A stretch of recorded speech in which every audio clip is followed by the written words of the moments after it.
اعوذ باللہ من الشیطان الرجیم بسم اللہ الرحمن الرحیم الحمد للہ رب العالمین الصلاۃ والسلام علی سید المرسلین امام المتقین قائد المجاہدین رحمۃ للعالمین وآلہ وصحبہ اجمعین رب اشرح لی صدری ویسر لی امری واحلل عقدۃ من لسانی یفقهوا قولی اما بعد قال اللہ تعالی فی القرآن المجید بسم اللہ الرحمن الرحیم وما ارسلناک الا رحمۃ للعالمین۔ اس آیت مبارکہ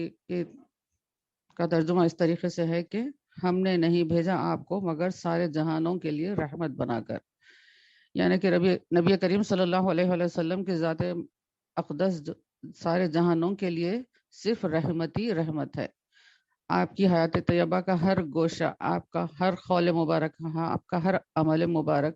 آپ کا ہر حکم، آپ کی ہر تعلیم، آپ کی لائی ہوئی شریعت، آپ کے اوپر نازل کی ہوئی اللہ تعالیٰ کا آخری کلام، یہ تمام ہی چیزیں انسانوں کے لیے رحمت ہی رحمت ہے۔ نہ صرف انسان بلکہ تمام جہانوں کے لیے، جتنے بھی جہانوں کا انسان تصور کر سکتا ہے، جتنے بھی جہانوں کے متعلق معلومات ہوئی ہیں، وہ تمام جہانوں کے لیے ہمارے آقا حضرت محمد مصطفیٰ صلی اللہ علیہ وآلہ وسلم کی حیات طیبہ، آپ کے تمام اقوال احوال، آپ کی تعلیمات سب کے لیے رحمت ہی رحمت ہیں۔ اور حدیث شریف میں آیا ہے کہ رسول اللہ صلی اللہ علیہ وآلہ وسلم نے ارشاد فرمایا، میں صرف رحمت ہوں، اللہ کی طرف سے ہدایت، تو ہدایت ہیں اور رحمت ہیں۔ تبیان القرآن میں حضرت ابن عباس رضی اللہ عنہ سے ایک روایت درج کی گئی ہے کہ حضرت ابن عباس رضی اللہ تعالیٰ عنہما نے ارشاد فرمایا کہ رسول اللہ صلی اللہ علیہ وسلم کی رحمت رحمت عامہ ہے، یعنی کہ آپ کی رحمت کسی ایک مخصوص طبقے کے لیے نہیں، کسی ایک جہاں کے لیے نہیں، بلکہ آپ کی رحمت رحمت عامہ ہے۔ تمام جتنے بھی عالم ہے، جتنی بھی مخلوق ہے، جتنی بھی چیزیں اللہ تعالیٰ کی پیدا کردہ ہے، سب کے لیے رسول اللہ صلی اللہ علیہ وسلم کی رحمت اپنا حصہ ان سب کو عطا کرتی ہے۔ اور رسول اللہ صلی اللہ علیہ وسلم کی رحمت کافر کے لیے بھی ہے اور مومن کے لیے بھی ہے۔ مومن کے لیے آپ کی رحمت اس طریقے سے ہوتی ہے کہ وہ دنیا میں بھی آپ کی تعلیمات سے فائدہ اٹھاتا ہے مومن، اور زندگی گزارنے کے آداب، طور طریقے، شریعت، قرآن، یہ تمام چیزیں رسول اللہ صلی اللہ علیہ وآلہ وسلم کی طرف سے ایک مومن کو ملی ہیں، وہ اس پر ایمان لاتا ہے اور عمل کرتا ہے، اور آخرت میں بھی مومن کے لیے سرکار دو عالم صلی اللہ علیہ وسلم کی رحمت مومنوں کو ملے گی انشاءاللہ تعالی۔ اور کافر کے لیے رحمت آقا کریم صلی اللہ علیہ وسلم کی اس طریقے سے ہے کہ رسول اللہ صلی اللہ علیہ وسلم نے اللہ تعالیٰ سے التجا کی کہ تمام انسانوں کو، آپ کی امت کے تمام لوگوں کو کسی ایسے عذاب میں مبتلا نہ کیا جائے جس سے کہ تمام امت ختم ہو جاتی ہو۔ اور آپ نے یہ بھی دعا فرمائی کہ اللہ تعالیٰ سے کہ اگر یہ لوگ گناہ کرتے ہیں تو ان کے گناہوں کے عوض ان کے چہرے مسخ نہ کر دیے جائیں، ان کے چہروں کو بگاڑ نہ دیا جائے، جیسے کہ موسیٰ علیہ السلام کی قوم کو ہوا تھا کہ ان کے چہرے گناہوں کی بہتات کی وجہ سے بدل دیے جا کر بندروں کی طرح کر دیے گئے تھے، جس کا ذکر قرآن پاک میں بھی موجود ہے۔ اور پھر آپ نے یہ بھی دعا فرمائی کہ تمام امت کے لوگوں کو زمین میں دھسانے کے عذاب سے میں مبتلا نہ کیا جائے۔ تو اس طریقے سے سرکار دو عالم صلی اللہ علیہ وسلم کی رحمت کی وجہ سے کافر بھی آج زندہ ہیں، ورنہ ان کو ان کے عذاب کی وجہ سے اگر ختم کر دیا جاتا تو یہ زندگی سے محروم ہو جاتے۔ تو یہ کافر بھی سرکار دو عالم صلی اللہ علیہ وسلم کی تعلیمات سے فیض اٹھا رہے ہیں، زندگی جی رہے ہیں، رزق پا رہے ہیں، وہیں یہ مسلمانوں کے حسن سلوک سے بھی مستفید ہو رہے ہیں۔ مسلمانوں کو جو تعلیمات ہے نبی کریم صلی اللہ علیہ وسلم کی، غیر مسلمین کے ساتھ کس طریقے سے برتاؤ کرنا ہے، کس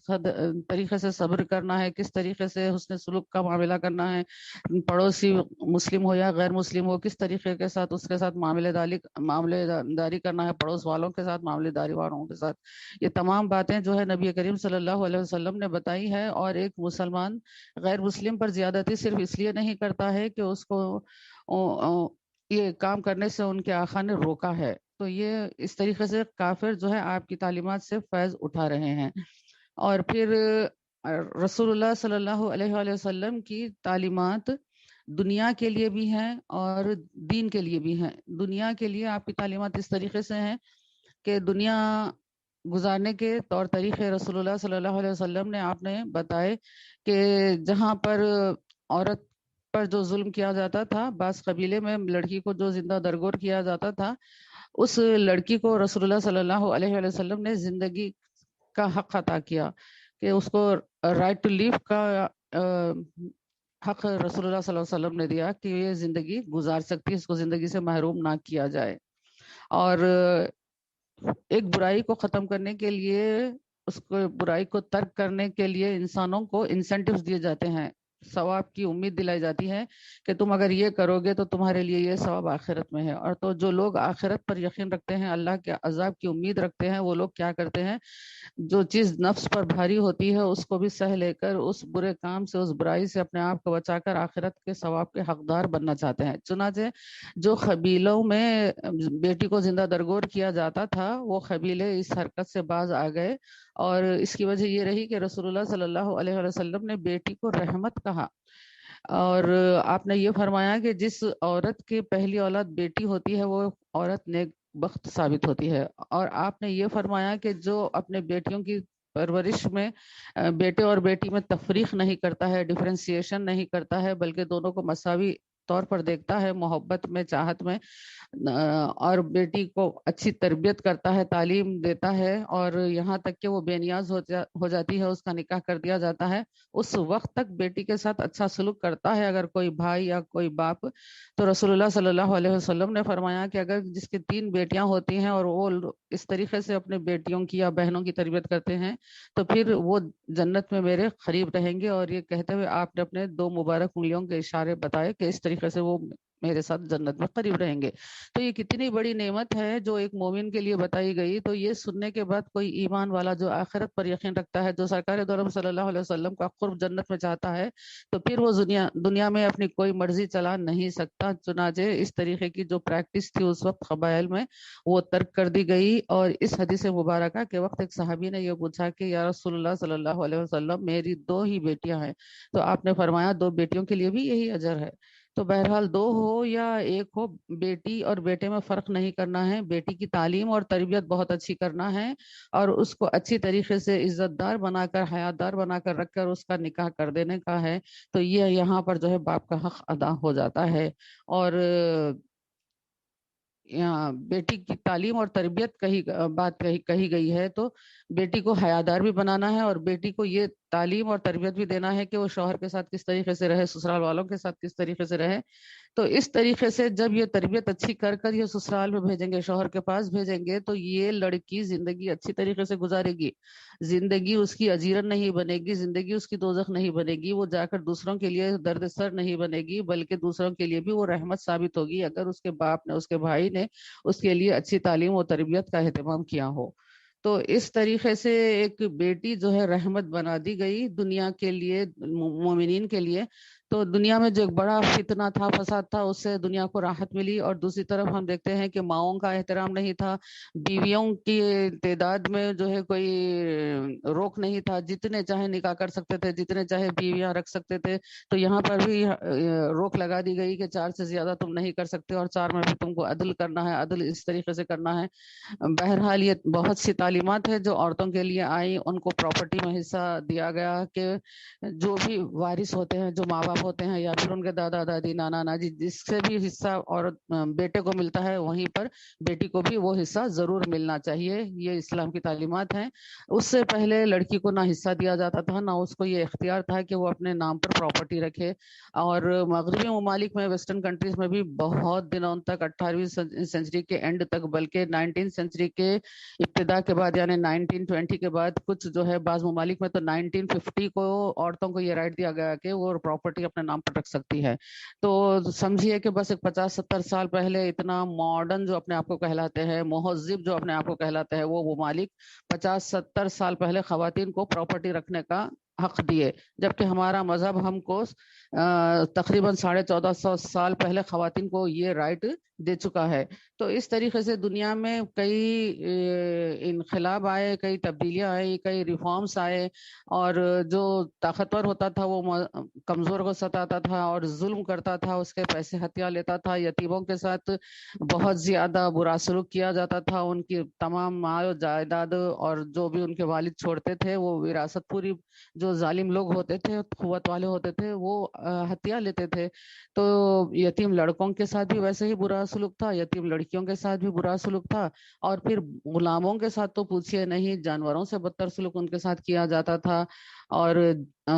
جانوروں کے ساتھ بھی ویسے ہی برا سلوک تھا، ان کو چارہ کم ڈالنا اور محنت زیادہ کروانا۔ بہرحال بہت سی برائیاں سماج میں تھے۔ ان تمام برائیوں کے خاتمے کے لیے رسول اللہ صلی اللہ علیہ وآلہ وسلم کی تعلیمات رحمت بن گئیں۔ جنگ و جدال کتنا رہتا تھا معاشرے میں، ایک ایک قبیلہ ہزاروں سال جو ہے ایک ایک کے درمیان جنگ چلتے رہتی تھی، نسل در نسل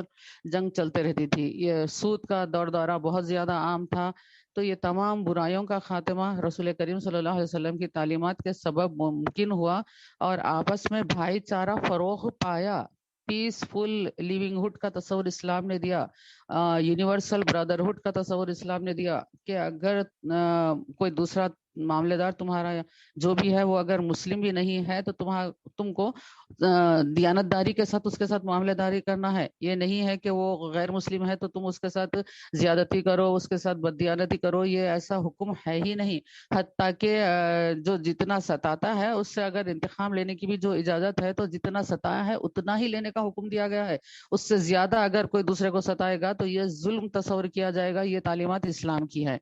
تو اس طریقے سے ایک امن اور شانتی، سکون اور چین کا معاشرہ جو دنیا نے دیکھا، وہ اسلام کی تعلیمات جو کہ رسول کریم صلی اللہ علیہ وسلم کے احکامات پر مبنی ہیں، انہی کے طفیل میں انسان کو امن اور سکون نصیب ہوا، اور ایک دوسرے کے ساتھ سکون کے ساتھ، بھائی چارے کے ساتھ زندگی گزارنے کا تصور اسلام کی طرف سے انسان کو عطا ہوا۔ جہاں پر یہ ہوا دنیا میں، وہاں پر دین کے لیے دیکھیے، دین کے لیے آقا کریم صلی اللہ علیہ وسلم کی رحمت یہ کہ بہت سے کچھ لوگ ایسے تھے اس زمانے میں نبی کریم صلی اللہ علیہ وسلم کی بعثت کے اعلان سے قبل، کہ وہ لوگ اللہ تعالیٰ پر قوی یقین اور ایمان رکھتے تھے، اور معاشرے کی وہ جو برائیاں دیکھ رہے تھے اس سے وہ بہت زیادہ نالان تھے، اور یہ انتظار میں تھے، کیونکہ وہ پچھلی کتابوں کا علم رکھتے تھے، تو وہ یہ جانتے تھے کہ ایک نبی آخر آنے والے ہیں جن کی تعلیمات مکمل رہیں گی، رحمت والی رہیں گی، اور رسول کریم صلی اللہ علیہ وسلم کی آمد سے قبل ہی آپ صلی اللہ علیہ وسلم کے اسم مبارک کا وسیلہ دے کر دعائیں مانگے جاتی تھی۔ تو یہ لوگ جو جانتے تھے، کتابوں کا علم رکھتے تھے، وہ لوگ بہت زیادہ بے چینی کے ساتھ رسول اللہ صلی اللہ علیہ وسلم کا انتظار کر رہے تھے کہ یہ اتنی جو انسانیت بھٹک چکی ہے اس کو راہ ہدایت نصیب ہوگی۔ اتنی بت پوجا ہو رہی ہے، کئی لوگ گوشہ نشین ہو چکے تھے کہ یہ اتنی جو برائیاں معاشرے میں ہیں وہ دیکھا نہیں جاتا ہے، تو وہ گوشہ نشینی اختیار کر چکے تھے۔ تو اس طریقے سے جو دین کا ایک کانسیپٹ تھا، جو مذہب کا ایک تصور انسان کے پاس تھا، وہ مذہب زمانے میں موجود نہ ہونے کی وجہ سے انسان بہت زیادہ بے چین تھا۔ اور جب رسول اللہ صلی اللہ علیہ وسلم اپنے نبوت کا اعلان فرماتے ہیں اور آپ اپنی تعلیمات پھیلانا شروع کرتے ہیں، تو یہ دین پا کر انسان بہت زیادہ مطمئن ہوا۔ یہ دین جو کہ دین اکمل ہے، مکمل ہے، جامع ہے، اس دین سے انسانیت سرفراز ہوئی۔ تو اس طریقے سے رسول اللہ صلی اللہ علیہ وسلم کی رحمت جہاں دنیا کے لیے ہے، وہاں آپ کی رحمت دین کے لیے بھی ہے۔ چنانچہ امام فخر الدین رازی رحمۃ اللہ علیہ فرماتے ہیں کہ رسول اللہ صلی اللہ علیہ وسلم کی رحمت دین میں بھی ہے، رسول اللہ صلی اللہ علیہ وسلم کی رحمت دنیا میں بھی ہے۔ اور اسی لیے اللہ تعالیٰ نے پھر ارشاد فرمایا سورہ آل عمران میں کہ اللہ تعالیٰ نے مومنین پر بڑا احسان کیا۔ تو یہ مومنین کے لیے رحمت تو بہت زیادہ ہے رسول کریم صلی اللہ علیہ وسلم کی، کہ مومنین کے لیے آقا کریم صلی اللہ علیہ وسلم دنیا میں بھی رحمت ہے اور آخرت میں بھی رحمت ہے۔ اور رحمت جو ہوتی ہے اللہ تعالیٰ کی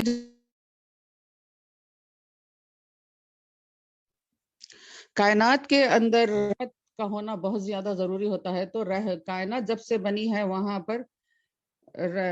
اول سے لے کے آخر تک رحمت کا ہونا بہت زیادہ ضروری ہے. تو رسول اللہ صلی اللہ علیہ وسلم کی رحمت کا اگر جائزہ لیا جائے تو ہم کو یہ نظر آتا ہے کہ جہاں تخلیق کائنات کا آغاز ہوا اس سے قبل سے رسول اللہ صلی اللہ علیہ وسلم کی رحمت اس دنیا کو فیض پہنچا رہی ہے، کائنات کو فیض پہنچا رہی ہے کہ ہر ایک انسان اور جانور کو رسول اللہ صلی اللہ علیہ وسلم نے اپنی رحمت کے ذریعے فیض پہنچایا ہے. کہ دیکھیے حضرت بلال حبشی ہیں،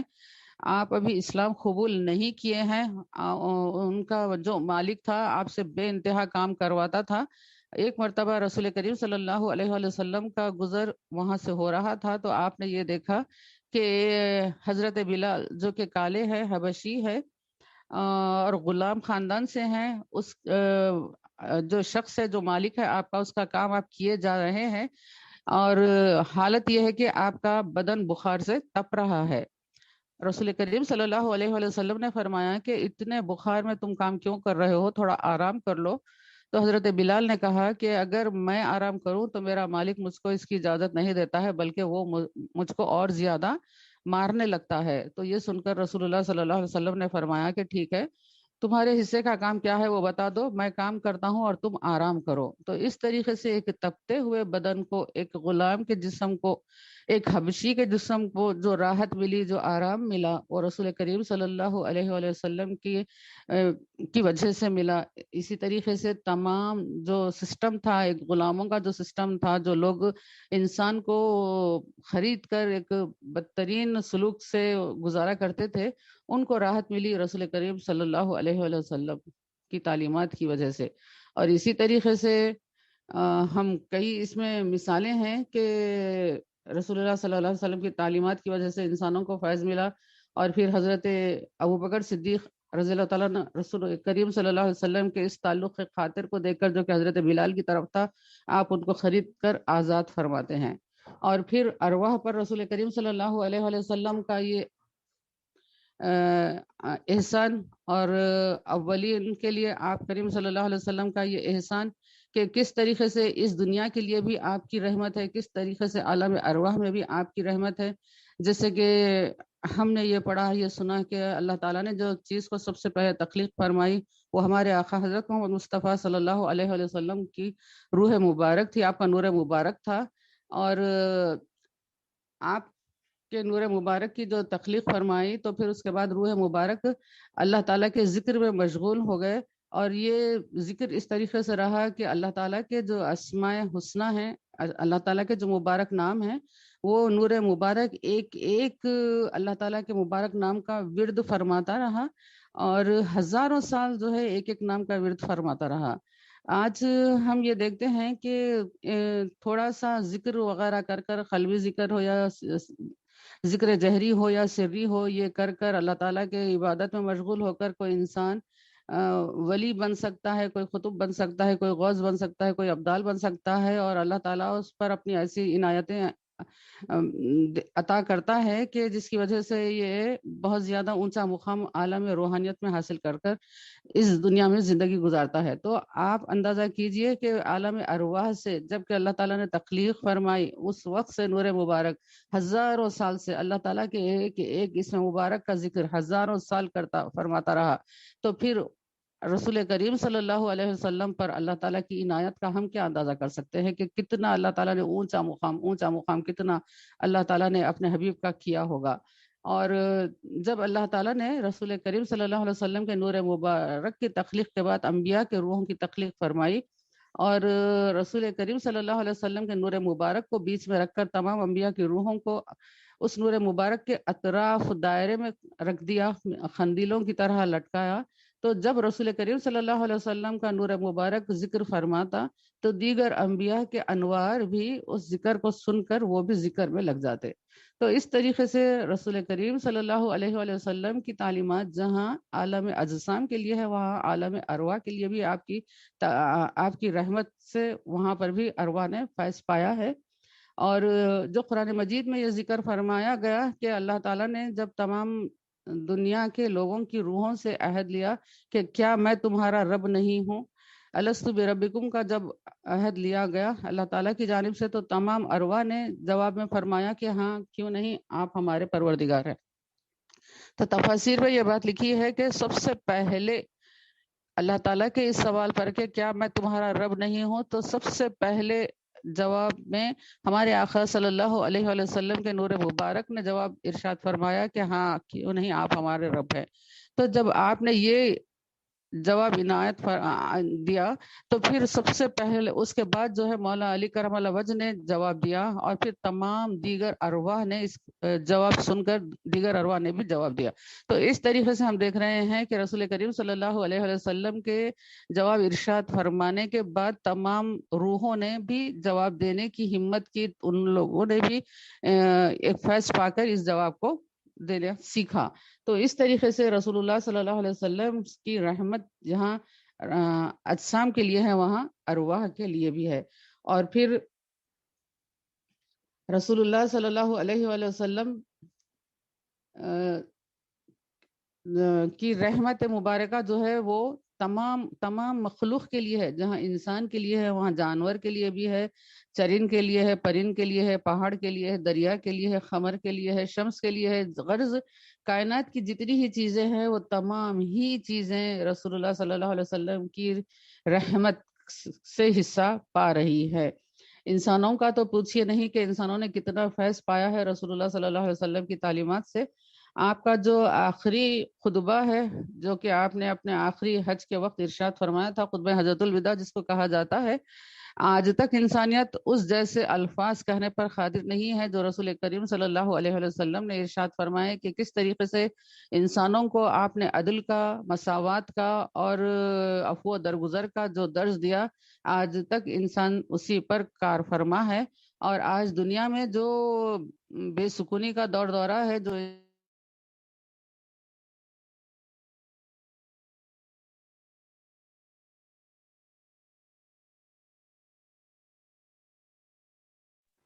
باجی آپ کی آواز نہیں آ رہی۔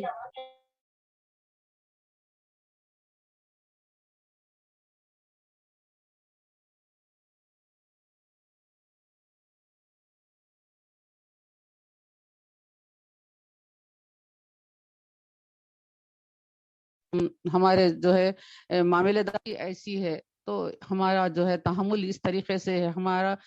دوسروں کے بارے میں فکر کرنا، غور کرنا اس طریقے سے ہے۔ اگر یہ نمونے اگر مسلمان بن جاتے تو پھر آج دنیا میں اس طریقے سے خط و غارت گیری نہیں ہوتی تھی، اور دنیا بہت جلدی جو ہے امن اور سکون کے ساتھ زندگی گزارتی تھی، اور اسلام کی تعلیمات کو وہ بھی گلے لگاتی تھی۔ تو یہ انسانوں کے لیے جہاں آپ کی تعلیمات ہیں، وہیں پر جانوروں کے لیے بھی آپ کی رحمت سے جانوروں نے بھی فیض پایا ہے۔ احادیث کی کتاب میں آتا ہے کہ ایک مرتبہ ایک اونٹ نبی کریم صلی اللہ علیہ وآلہ وسلم کے پاس آ گیا، اور اس نے آپ کے سامنے اپنی گردن ڈال دی اور کچھ آوازیں کرنے لگا۔ اس کے بعد رسول اللہ صلی اللہ علیہ وسلم نے یہ دریافت فرمایا کہ اس اونٹ کے مالک کون ہیں، تو بتایا گیا کہ فلاں انصاری صحابی اس اونٹ کے مالک ہیں۔ اس حدیث کو مسند احمد میں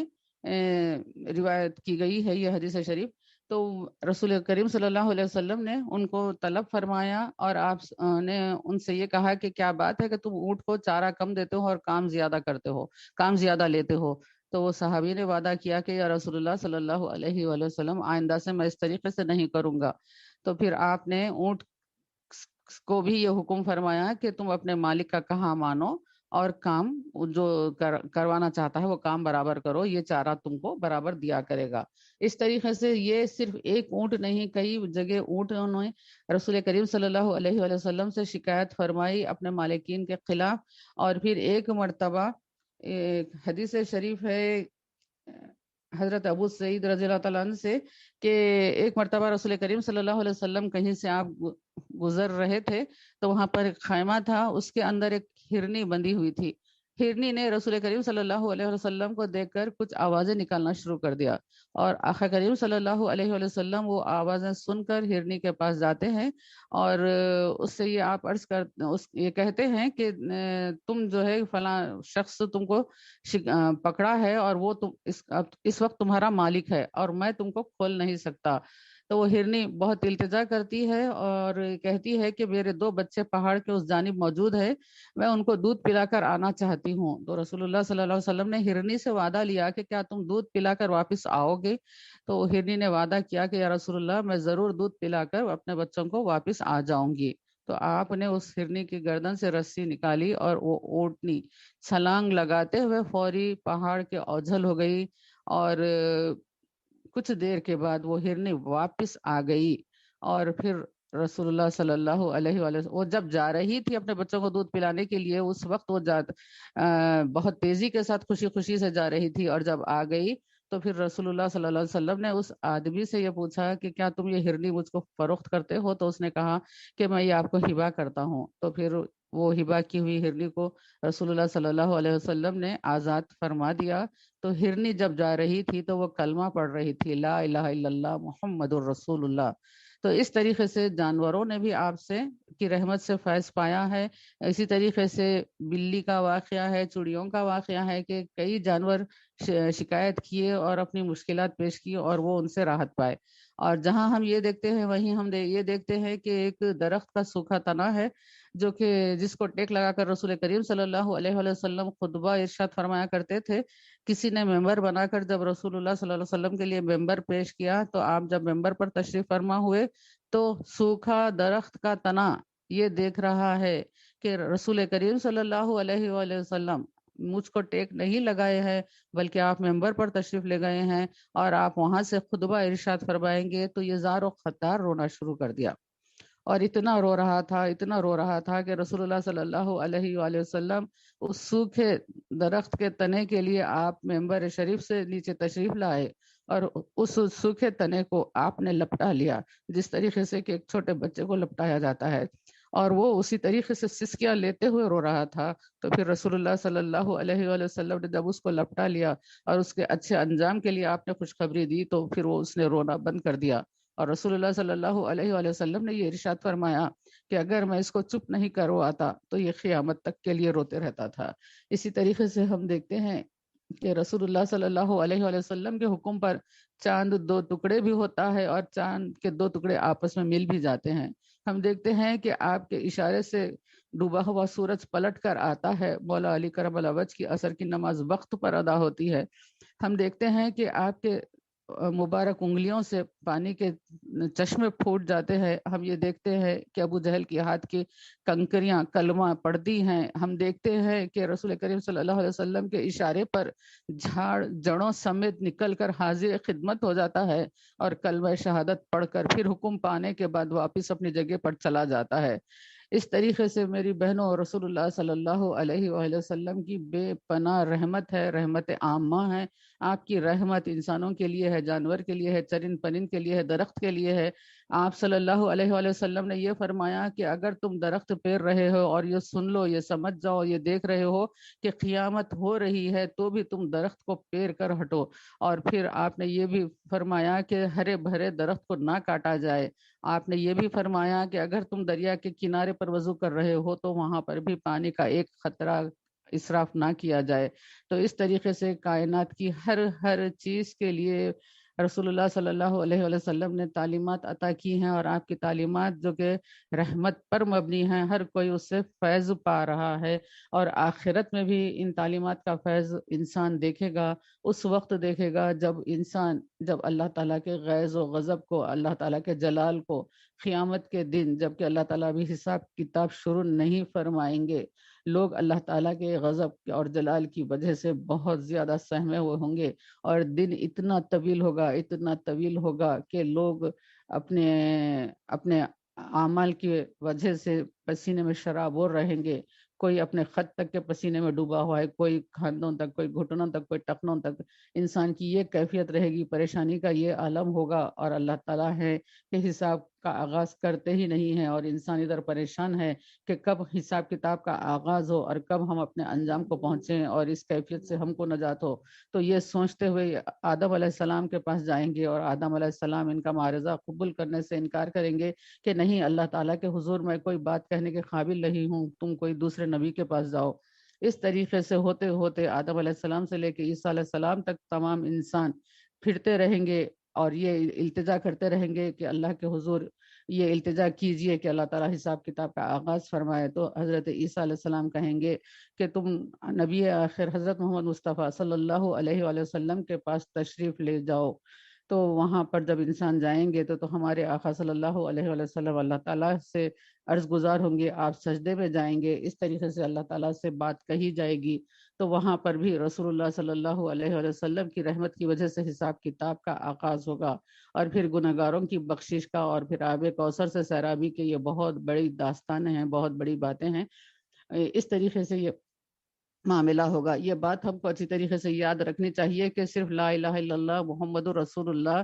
صرف محمد رسول اللہ صلی اللہ علیہ وسلم نبی ہے، رسول ہے کہنے سے بات نہیں ہوگا، ایمان مکمل نہیں ہوگا۔ اس کے ساتھ یہ بھی کہنا ہوگا کہ محمد صلی اللہ علیہ وسلم خاتم النبیین ہے، خاتم النبیین ہے، آپ کے بعد کوئی نبی نہیں ہے، آپ کے بعد کوئی رسول نہیں ہے، آپ کے بعد اللہ کا کوئی کلام نہیں ہے، آپ کے بعد کوئی دین نہیں ہے، آپ کی امت کے بعد کوئی امت نہیں ہے۔ یہ تصور ہم کو رکھنا ہے، ہماری اولاد کو بھی بتانا ہے، ساری دنیا کو بھی اس سے آگاہ کرنا ہے، اور یہ بتانے کے لیے کہ ہمارے آقا حضرت محمد مصطفیٰ صلی اللہ علیہ وآلہ وسلم نبی آخر الزماں ہے، نبی خاتم النبیین ہے، جیسے کہ قرآن مجید میں بھی فرمایا گیا ہے، کئی متعدد احادیث میں بھی یہ بتایا گیا ہے۔ تو اس طریقے سے تو ہم کو یہ چاہیے کہ رسول اللہ صلی اللہ علیہ وسلم کے میلاد کی محفل کا انعقاد عمل میں لائیں، جس کے ذریعے ہم دنیا کو یہ بتا سکتے ہیں کہ اے انسانوں، جو تم پچھلے علم والے جو ابھی تک پچھلی کتابوں کے علم پر عمل کر رہے ہو، تمہاری کتاب میں یہ لکھا گیا ہے، تمہاری کتاب میں نبی آخر الزماں کے بارے میں یہ باتیں بتائی گئی ہے، تو جس نبی کا انتظار تم کر رہے ہو، جس نبی کے اوصاف تمہاری کتابوں میں یہ بیان کیے گئے ہیں، وہ کوئی اور نہیں ہے، وہ ہمارے آقا حضرت محمد مصطفیٰ صلی اللہ علیہ وآلہ وسلم ہیں۔ وہ صرف مسلمانوں کے لیے نہیں بلکہ رحمت للعالمین ہے، وہ تشریف لا چکے ہیں، اور آپ کی تعلیمات یہ ہے۔ تو یہ بتانے کے لیے میلاد کی محفل بہت زیادہ کام کرتی ہے، اس لیے حضرت عمر فاروق نے بتایا کہ جو کوئی میلاد کی محفل کا انعقاد کرتا ہے وہ اسلام کو قوت عطا کرتا ہے۔ اللہ تعالی ہم سب کو عمل کی توفیق عطا فرمائے۔ وآخر الدعوانا ان الحمد للہ رب العالمین۔ وہ نبیوں میں رحمت لقب پانے والا، مرادیں غریبوں کی برلانے والا، وہ اپنے پرائے کا غم کھانے والا، مصیبت میں غیروں کے کام آنے والا، وہ ہمارے آقا حضرت محمد مصطفیٰ صلی اللہ علیہ وآلہ وسلم ہیں۔ آپ پر لاکھوں لاکھوں کروڑوں کروڑوں درود و سلام۔ اللہم صلی علی سیدنا محمد نبی الامی وآلہ وبارک وسلم تسلیما۔